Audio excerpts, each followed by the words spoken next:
On her birthday, my mother raised her glass and said, "I'm proud of all my children, except one." Everyone laughed.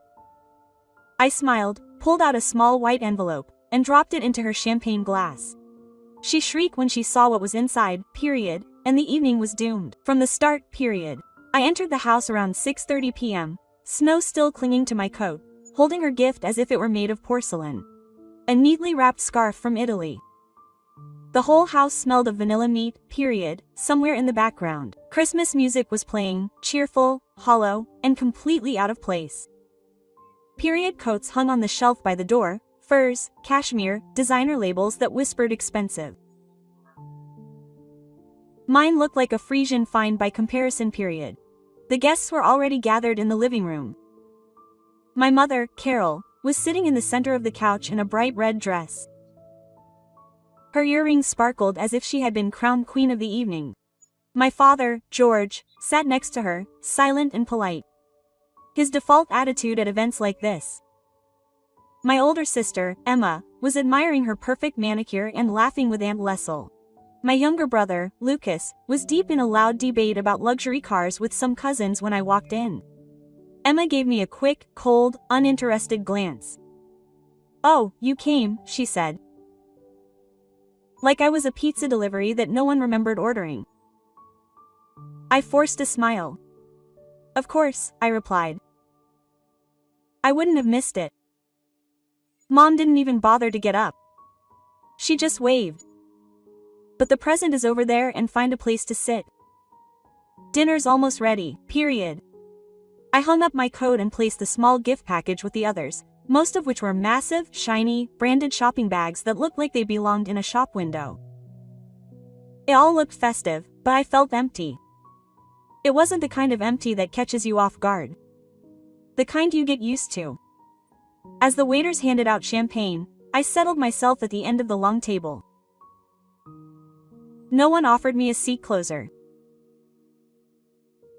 That's when I saw it, above the fireplace, where the old family portrait was paired with two large framed photos in matching expensive frames hung neatly on one of them. Emma stood in front of the Eiffel Tower, dressed in an all-white designer outfit, taking a pose that suggested a magazine shoot. In the other, Lucas stood proudly in a sleek, modern office holding a plaque that read Startup of the Year. There was no photo of me, period, and there was an old graduation photo from when I was still trying to smile, period. There was just a blank space as if I had been discreetly erased. I looked away, picked up a glass of champagne, and didn't say a word. Dinner was served. The food was extravagant, not orange-glazed duck, truffle mashed potatoes, tiny carved salads, and glass bowls. It all looked beautiful, smelled of money, and had no taste, period. The conversations revolved around the usual things, the success of others. Emma was bragging about her new collection in Paris. Lucas was talking about opening his first cafe. Aunt Leslie, bless her heart, had turned into a fan club. "You have such a talented family," she said.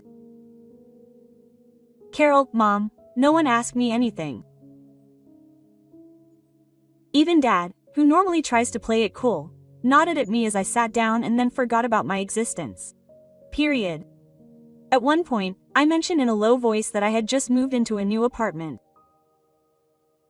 Mom didn't even pretend to care.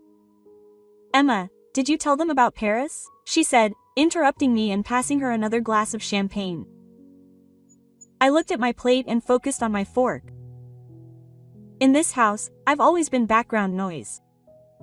Furniture that was a glitch in its perfect design. By the time the toast began, I already knew how the evening was going to end. Dad half-heartedly about the family, about health, about Aunt Leslie, about our children's success.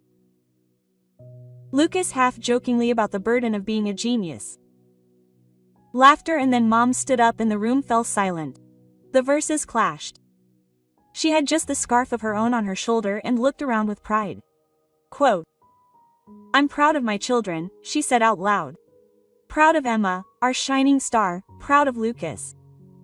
So bright and so kind. She paused for effect. I held my breath and then she smiled. I'm proud of all my children, except for one. Laughter erupted in the room. Nervous, forced, a few stifled laughs. The father smiled into his plate. Emma covered her mouth as if she were embarrassed. She wasn't, period. Lucas raised his glass to me, smiling, period. I didn't cry.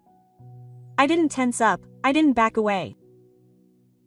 But something inside me finally closed silently, like a door that had been waiting for years to close. I stood up, grabbed my purse, and took out the envelope. I walked over to Mom, period. Her glass was already on the table. She wasn't even looking.